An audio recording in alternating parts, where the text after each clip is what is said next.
ರೈತನು ಪ್ರತಿದಿನ ತನ್ನ ತೋಟದ ಮರದಿಂದ ಕಡಲೆಕಾಯಿ ತೆಗೆದುಕೊಳ್ಳುತ್ತಿದ್ದ.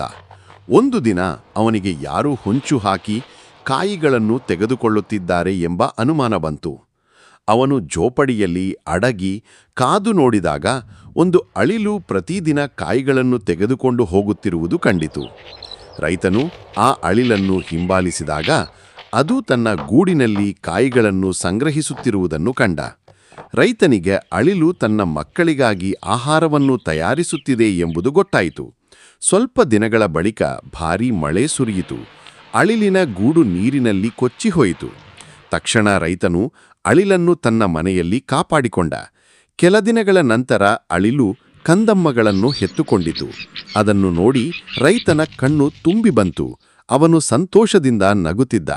ದಯವಿಟ್ಟು ಲೈಕ್ ಮಾಡಿ, ಸಬ್ಸ್ಕ್ರೈಬ್ ಮಾಡಿ, ನಿಮ್ಮ ಫ್ರೆಂಡ್ಸ್ ಕಮ್ಯುನಿಟಿಯಲ್ಲಿ ಶೇರ್ ಮಾಡಿ ಬೆಂಬಲಿಸಿ.